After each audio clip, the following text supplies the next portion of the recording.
menurut Ibrahim bin Athaillah al-Muhammadi, ya, di mana tips menjadi pasangan suami istri paling bahagia di dunia. Sambil dicatat teman-teman. Yang sudah nyatet sampai 1, 2, 3, 4, 5, 6, 31, 32, 33, 34, 35, dan sekarang yang ke-36. Tips-tipsnya yang dikasih gambaran-gambaran, karena memang begitu banyak, karena memang rumah tangga itu adalah amalan yang ibadah yang paling panjang. Waalaikumsalam warahmatullahi wabarakatuh yang udah hadir. Bentar, kayaknya apa namanya?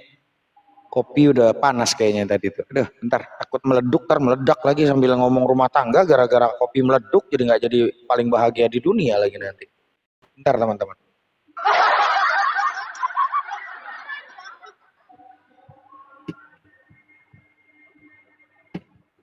Gara-gara kopi meleduk lagi nanti Magicom. Aduh, panas.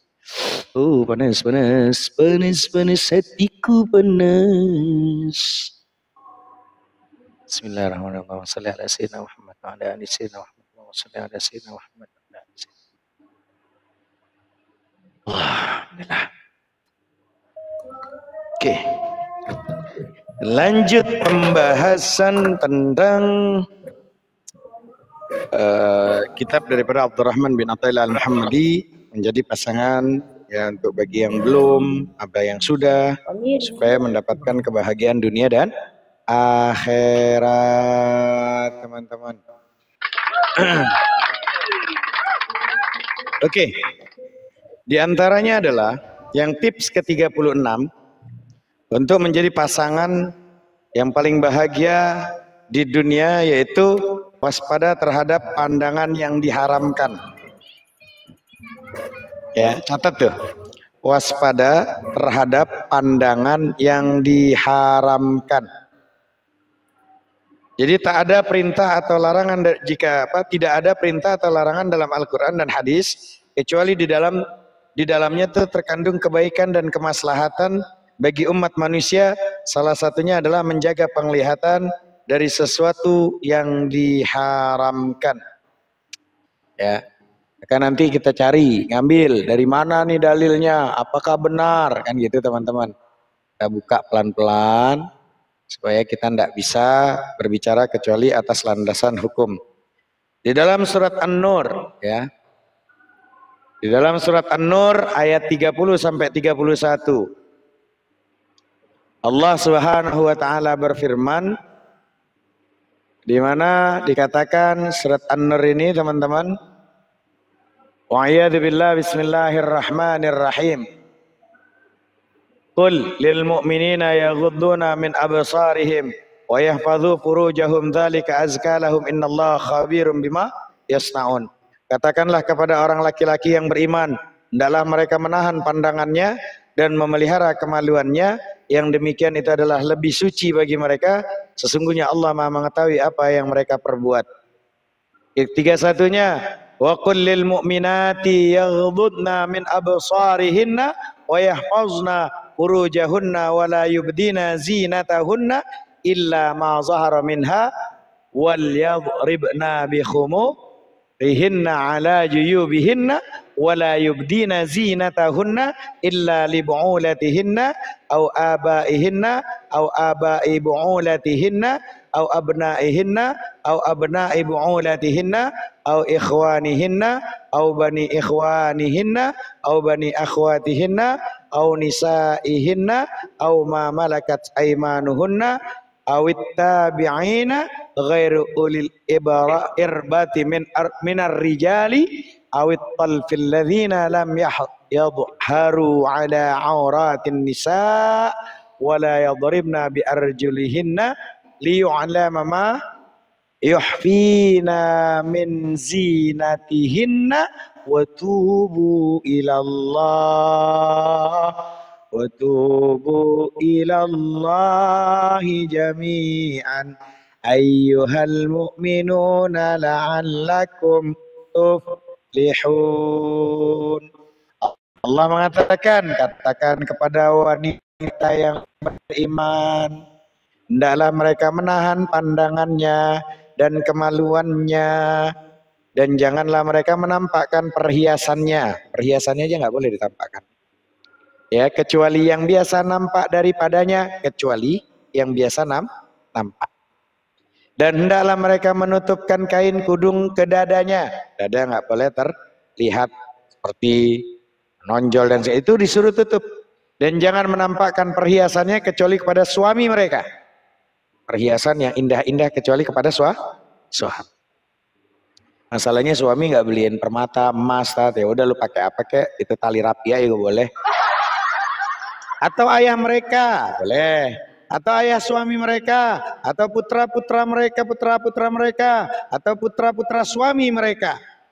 Ya, atau saudara laki-laki mereka, atau putra-putra saudara laki mereka, atau putra-putra saudara perempuan mereka, atau wanita-wanita Islam, atau budak-budak yang mereka miliki, atau pelayan-pelayan laki-laki yang tidak mempunyai keinginan terhadap wanita. Jadi laki-laki yang udah nggak punya keinginan Pak terhadap wanita, ya seperti yang udah peot, boleh tuh kalau ada peot.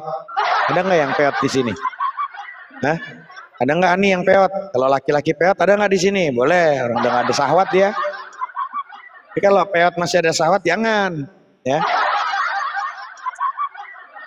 Jadi atau anak-anak yang belum mengerti tentang aurat wanita, anak-anak yang belum paham. Kalau udah paham nggak boleh. Nah, sekarang anak-anak yang kecil ini zaman sekarang sama dulu beda. Ya, sekarang tuh anak-anak SD yang itu udah pada paham semua, ngeri kali bah.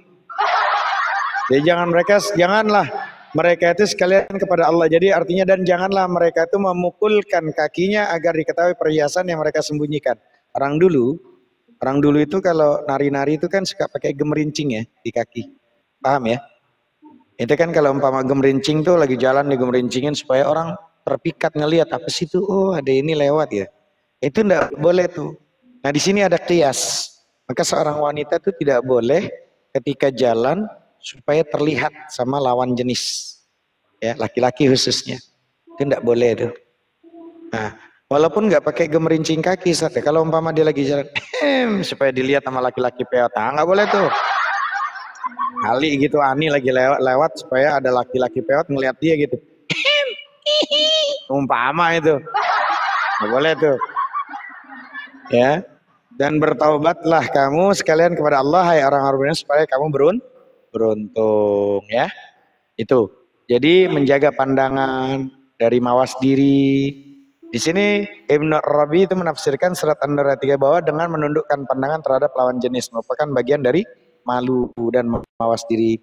Hal ini tidak hanya dilakukan oleh laki-laki saja tapi oleh wanita juga. Ya. Tidak boleh. Kenapa? Tujuannya supaya terjaganya supaya syukran. Insyaallah, makasih untuk abangku. Jadi bahkan Sayyid Qutb dalam kitab tafsirnya memberikan 4 cara yang utama untuk mengelakkan diri dari lambah zina atau hingga masalah kekerasan seksual. Pertama adalah meminta izin untuk masuk rumah. Jadi kalau untuk masuk rumah minta izin. Kedua adalah menundukkan pandangan manakala ada hal-hal yang berbau membuat datang syahwat. Ya.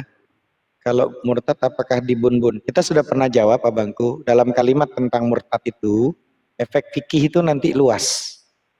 Tentang belajar fikih itu luas. Kalau seumpama ada orang yang murtad itu menarik simpati orang-orang itu jadi jamaah, mudaratnya lebih besar, ya dengan framing fitnah, boleh. Tapi kalau tidak ada efek dibun-bun, orang nggak ada efeknya, lu mau murtad sendiri aja, jangan ngajak-ngajak gitu loh teman-teman. Jadi kalau hukum dalam Islam itu canggih, keren. Untuk di akhir zaman itu fleksibel bagi orang yang mengerti hukum, yang mengerti tentang al-aslu fil af'ali taqayyudu bil hukmi syar'i. Asal perbuatan manusia terikat dengan hukum syariat, maka di situ nanti ada para ahli ulama yang memandang dari 4 madhab gitu loh. Mana? Kalau kamu mampu, nanti naik, ayo diskusi, baca kitab kuningnya. Gitu loh. Ya. Jadi jangan cuma ngomong doang, congor doang, pinter kagak lu baca gitu. Apa ya, kadang suka kedikte hostnya orang-orang bodoh itu, orang-orang on itu. Maka Sayyid Qutb di sini adalah meminta izin untuk masuk rumah, menundukkan pandangan. Ketiga adalah memudahkan urusan pernikahan, dan itu yang harus memudahkan pernikahan. Yang keempat adalah haram memaksa perempuan untuk berzina, yang mana hal ini jika dimodernkan adalah konflik kekerasan seksual, gitu loh, ya. Apa sih? Jangan menipu, kasihan yang dengar. Kau bisa, kau mau diskusi sama hostnya, aku kasih fasilitas nanti naik. Tapi kau baca kitabnya ya. Mengaum di tengah singa, ngaji ya nggak bisa. Kadang kita harus asyiddau alal kuffar. Orang-orang munafik juga nggak apa-apa keras, orang kufar, orang kafir keras nggak apa-apa gitu. Gak ada ilmu kok, ngomong framing doang, bisa fitnah doang. Itu umat Nabi Muhammad tuh gitu. Asyiddau alal kuffar, tegas ya, kepada orang-orang kafir itu harus tegas. Ruhama ubainahum, berkasih sayang kepada sesama muslim. Orang-orang kafir emang tugasnya dia emang, setan aja kaget kadang sama dia. Setan aja masih menuhankan Allah. Ada manusia menuhankan manusia beleng-beleng. Setan aja nggak pernah nuhanin dirinya, gitu loh. Setan nggak pernah nuhanin dirinya. Setan masih menuhankan Allah Rabbul Jalla Jalaluh. Ada manusia diciptakan sama Tuhan. Tuhan nyiptain manusia, manusia berojol Tuhan, kan beleng-beleng. Gak tahu itu, sengklek kali otaknya. Lanjut. Tips yang 36 itu seperti itu ya teman-teman. Jadi waspada terhadap pandangan yang diharamkan. Nah ini penting ya. Makanya sebaiknya baik yang sudah memiliki pasangan jangan ya, nggak boleh ya melihat ke lain itu nggak boleh ya, nggak boleh. Cukup memandang yang dia cintai. Memandang nggak boleh gitu loh. Makanya orang-orang dulu itu kalau hamil ya, si istri ini biasanya sering dikasih foto suaminya, foto suami dilihat, dipandang gitu loh kan. Tapi ada juga Ustadz kalau umpama dia lagi lagi kalau orang hamil itu ngidam ya, kalau ngelihat suaminya malah muntah-muntah Ustadz ya. Ada katanya yang kayak gitu, katanya saya sih dapat info gitu. Ya kalau ngelihat suami maunya muntah aja. Ya lu waktu nikah lu musuhan apa lu waktu nikah itu karena utang atau karena terpaksa? Ya nggak tahu lah, itu udah saya nggak ngerti deh, itu bukan kapasitas saya, jadi saya lebih baik nggak tahu jawabannya. Ya gampangan ngomong udah nggak tahu lah gitu, daripada nanti gue salah gitu loh. Ngelihat suaminya muntah teman-teman. Lihat suami muntah itu gimana malam pertamanya itu? Apa sambil muntah-muntah atau gimana? Allah Karim, banyak kali nih pertanyaan jadi. Ya udah, lanjut.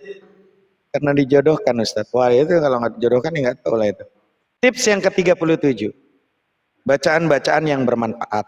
Nah, di sini semenjak Allah memberikan ilmu, hikmah, dan juga bentuk yang bagus kepada manusia, maka tidak diragukan lagi bahwa manusia membutuhkan yang namanya pengalaman orang lain, pengarahan dari para spesialis dalam menjalani roda kehidupan ini pada ahlinya. Jadi segala puji bagi Allah, telah banyak beredar majalah, seminar, pertemuan, masuk komal-komal yang edukasi, komal-komal yang mendatangkan manfaat, kan gitu teman-teman. Jangan masuk komal-komal yang di situ ada caci maki, hinaan, premingan nggak manfaat. Ya, pergi, jangan. Mendingan masuk komal-komal kajian-kajian muslim, banyak yang faedah. Banyak teman-teman. Ya, ngapain gitu loh. Apalagi kalau ada pertanyaan, Ustadz, saya mau nikah, kenapa? Sama siapa? Sama laki-laki ganteng Ustadz. Nah terus, tapi dia beda agama. Menurut Ustadz gimana bagusnya? Dia ganteng, putih, kaya gitu. Terus saya jelaskan, dia nyari Tuhan aja salah, apalagi nanti nyari keputusan. Milih Tuhan aja salah, apalagi milih keputusan nanti dalam kepala rumah tangga. Ya? Pakai ini. Ya, orang milih Tuhan aja salah, apalagi milih keputusan nanti jadi kepala rumah tangga. Bangun, jangan terlalu miring hidupnya. Ya, milih beleng-beleng kalau cuman gara-gara ganteng doang. Kalau gantengnya ujung-ujungnya milih Tuhan aja salah kok. Ya, karena itulah teman-teman, pasangan suami istri sebaiknya banyak melakukan hal-hal yang telah disebutkan tersebut agar dapat mengambil manfaat berupa arahan-arahan, nasihat-nasihat, bacaan-bacaan yang bagus, kan gitu ya. Umpama buku, umpama ada kaset, umpama ada TikTok ya, atau ya yang bermanfaat lah, edukasi ya, nasihat-nasihat ya. Jangan pakai, kan ada tuh, saya baru ngeliat ada efek umpama artis siapa gitu, Jadi walaupun dia nenek-nenek, mukanya kayak artis, baru kaget saya beleng-beleng. Coba, saya nyoba gitu loh. Nyoba wajah saya nih, Mama Syahrini. Ih, muka kita kayak Syahrini beleng-beleng. Tapi saya hapus lagi nih. Cuman sebagai pengetahuan aja, sebagai pengetahuan. Ih, ternyata ngeri kali, Bah. Ngeri kali zaman sekarang, teman-teman. Mukanya kita bisa berubah muka cowok saat ini, teman-teman. Efeknya saya baru tahu ada efek begitu, teman-teman. Saya ngeliat bini saya, ih cantik kali kakak. Mukanya. Ternyata ada loh kayak gitu loh. Innalillahi wa inna ilaihi rajiun, ya Allah. Jadi menghadiri seminar, pelatihan dan lain sebagainya, contoh kayak gini nih ya, edukasi tentang tips untuk menjadi apa, cari masuk komunitas. Habiskan waktu kita untuk ibadah yang terpanjang ini, cari tahu hikmahnya, belajar, ya, belajar, jangan pacaran mulu, belajar, oi, belajar, oi, belajar, pacaran mulu. Tips yang ke-38. Lanjut, tips ke-38. Ya. Apa itu? Waspada terhadap ikhtilat. Apa itu ikhtilat? Percampuran laki-laki dengan perempuan. Itu ikhtilat. Jangan sering-sering kegesek-gesek, takutnya nanti melendung. Ikhtilat itu dilarang gitu. Artinya apa itu ikhtilat? Percampuran laki-laki dengan perempuan. Jadi agama tidak pernah melarang satu perbuatan kecuali dalam larangan tersebut mengandung kebaikan. Pasti ada kebaikan di situ. Allah telah mengharamkan laki-laki dan perempuan bercampur saling melihat satu sama lain. Sekarang ini banyak sekali orang-orang yang mengaku beragama Islam menganggap enteng permasalahan ini. Padahal harus hati-hati itu, tidak boleh ikhtilat bercampur tuh. Ya, ngaji segala macam tidak boleh, harus ada pemisah. Ya, sehingga akhirnya kita sering menjumpai beberapa pertemuan tertentu yang di dalamnya bercampur antara laki-laki dan perempuan. Ya, mereka tuh beralasan bahwa hati mereka lebih bersih dan setiap orang dalam pertemuan tersebut adalah kerabat gitu. Sebetulnya tidak boleh, hindari. Siapa yang tahu? Ikhtilat itu sangat dilarang. Nah, mereka melupakan hadis Rasulullah SAW diriwayatkan oleh dari Husyab, ya, di mana Husyab ini mengatakan, aku bertanya kepada Ummu Salamah, wahai Ummu Salamah, apakah doa yang sering diucapkan Rasulullah ketika berada di sampingmu? Dia menjawab, beliau sering berdoa, ya muqallibal qulub, tsabbit qalbi ala dinik. Wahai yang membolak-balikkan hati, tetapkan hati kepada agamamu. Lalu Ummu Salamah bertanya, wahai Rasulullah, mengapa engkau selalu berdoa dengan ya muqallibal qulub, tsabbit qalbi ala dinik? Beliau menjawab, wahai Ummu Salamah, seseorang tidak termasuk dalam golongan manusia kecuali hati berada di antara dua jari dari kalian, jari-jari Allah. Siapa saja yang dikehendaki oleh Allah dengan kebaikan, maka hatinya akan tegak lurus menetapi agamanya. Dan siapa yang dikehendaki, ya, dimaksud dalam Salamah, Allah dikehendaki Allah dengan keburukan, maka hatinya akan miring dan melenceng dari agamanya. Lalu Muaz lantas membaca, wahai Tuhanku, jangan engkau tutup hati kami setelah engkau berikan petunjuk kepada kami. Maka Syekh ini mengatakan dalam masalah ini ada hadis lain yang diriwayatkan oleh Aisyah, ya, Nuwas bin Sam'an, Anas bin Jabir, Abdullah bin Amr, serta Naim bin Amr. Dia mengatakan hadis ini adalah Hasan. Hadis riwayat Tirmizi, Ahmad bin Hanbal. Rasulullah juga pernah bersabda, bisa menyebabkan kematian. Apa itu? Al-Hanwa adalah saudara suami atau keluarga dekat suami seperti keponakan dan lain sebagainya. Itu tidak boleh hindari. Ya, Waalaikumsalam warahmatullahi wabarakatuh, yang udah hadir. Jadi orang yang ikhtilat seharusnya menyadari bahwa mereka adalah manusia yang mudah terpengaruh. Ya, ikhtilat. Jadi walaupun saudara kayak gimana, hati-hati. Karena nggak bisa, kadang saudara aja bisa jadi maksiat nanti, teman-teman. Iya. Ya. Ya, mereka juga harus mengetahui bahwa setiap individu ada yang mempunyai kekurangan dan kelebihan. Terkadang seorang suami melihat wanita lain lebih sempurna daripada istrinya sendiri, sehingga bersamaan dengan berjalan waktu dan sering bertemu akan menumbuhkan benih-benih cinta hati. Demikian juga dengan seorang istri yang melihat orang lain dan segalanya, ya. Itu makanya harus tertuju, fokus, ya. Yang tips yang ke-39. Waalaikumsalam warahmatullahi yang sudah hadir. Kejelasan dan keterbukaan. Nah, salah satu keindahan hidup berumah tangga adalah adanya kejelasan dan keterbukaan. Nah, serta bukan basa-basi. Sesungguhnya bahtera rumah tangga berlangsung sepanjang usia. Jadi apabila terjadi satu perbuatan, komentar, senda gurau atau hal lainnya yang tidak berkenan di hati salah satu suami atau istri, maka hendaknya dia harus berterus terang menjelaskan hal tersebut kepada pasangannya agar menjadi perhatian bagi pasangannya.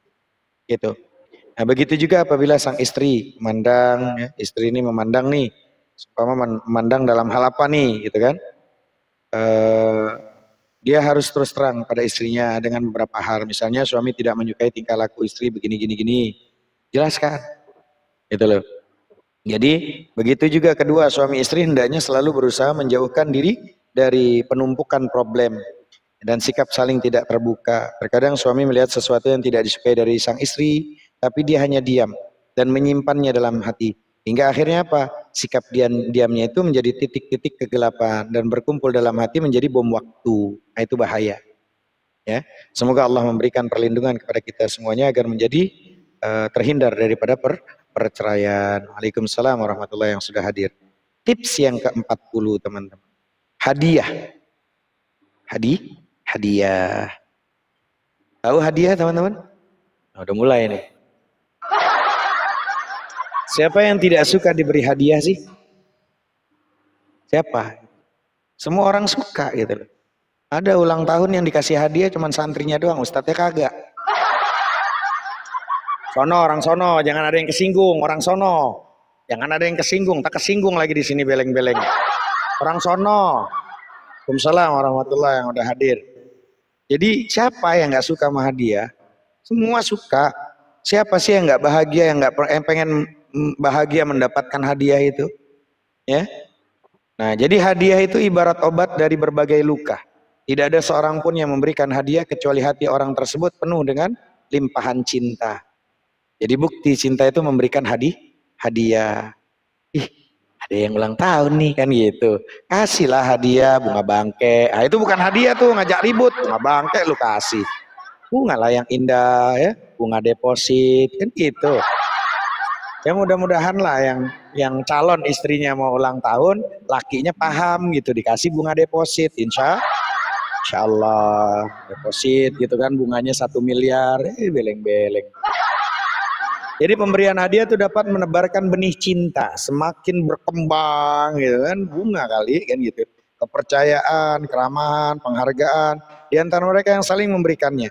Jadi pemberian hadiah ya juga dapat menjauhkan rasa dengki, permusuhan dari hati. Ya, Tat, akunmu banyak amat sih. Bukan banyak Darius, gue ketombak mulu. Bukan banyak, gue juga nggak pengen banyak-banyak. Gue pengennya itu emang cukup lah akun gue yang poligami. Jangan orangnya pengennya. Ketombak mulu Darius, ketombak. Sumpah ketombak. Ya, jadi karena itulah satu Sabah mengirimkan jawaban kepada Sulaiman. Apa itu Sulaiman berupa hadiah? Hal ini sebagaimana disebutkan dalam firman Allah dalam surat An-Naml ayat 35 ya. Teman-teman, kita bacakan surat An-Naml ayat 35. Allah Subhanahu wa taala berfirman, apa itu? A'udzubillahi bismillahirrahmanirrahim. Wa inni mursilatun ilaihim bihadiyatin fanadhiratun bima yarji'ul mursalun. Wa inni mursilatun ilaihim bihadiyatin fanadhiratun bima yarji'ul mursalun.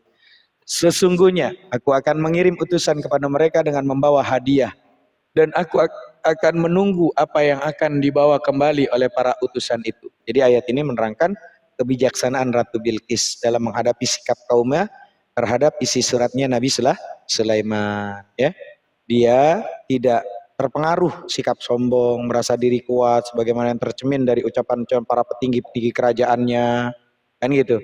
Nah, Ratu Bilqis ini berkata, wahai kaumku, ini adalah surat dari seorang raja. Jika dia menentang dan memerangi, mungkin kita menang.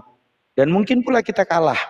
Seandainya kita kalah, mereka raja dan tentara itu akan merusak negeri kita, membinasakan, menghancurkan semua yang telah kita bangun selama ini. Pada umumnya sikap dan kerabat raja-raja terhadap musuhnya sama, suka menindas, suka membun-bun secara kejam musuh-musuh yang dikalahkannya. serta merusak kota-kota, menghina pembesar-pembesar negeri yang telah ditaklukkan. Maka Raqatul Bisin melanjutkan pembicaraannya untuk menghindarkan semua kejadian yang tidak diinginkan itu, mempunyai pikiran yang jika dilaksanakan akan membawa keuntungan bagi kita semua. Caranya ialah apa? Kita berusaha melunakkan hati Nabi Sulaiman dengan mengirimkan hadiah-hadiah kepadanya. Nah, hadiah itu akan diantarkan oleh orang-orang yang berilmu pengetahuan. Dengan demikian kita dapat mengetahui dengan pasti keadaan mereka dengan perantara utusan kita itu. Setelah itu kita tetapkan bersama tindakan yang tepat yang akan kita laksanakan dalam menghadapi Nabi Sulaiman. Maka para pembesar negeri Sabah menyetujui pendapat yang dikemukakan oleh Ratu Bilqis, gitu loh. Nah, disitulah teman-teman yang menjadi pelajaran penting, hadiah itu penting. Jadi Qatadah mengatakan Ratu Sabah itu kayak gitu, itu kisahnya. Maka Rasulullah bersabda apa? Saling memberi hadiahlah kalian, maka kalian akan saling mencintai. Itu teman-teman. Harus saling memberi hadiah supaya kalian saling mencintai. Itu nih hadiahnya bunga bangke. Ya. Nah ini insyaallah tips yang ke-41 menurut Abdurrahman bin Athaillah al-Muhammadi supaya menjadi tips menjadi pasangan suami istri paling bahagia di dunia, insyaallah waktu yang akan datang. Wallahu taala alam bisawab. Supaya enggak inilah teman-teman, jangan terlalu biar enak gitu loh. Jadi ada kesungguhan ngajinya gitu loh. Kalau semuanya gitu nanti nggak bisa diamalin, pelan-pelan, ditulis, dikaji, diperhatikan gitu loh. Assalamualaikum warahmatullahi wabarakatuh, Abang. Gitu. Allah taala alam bisawab. Ya, lanjut teman-teman.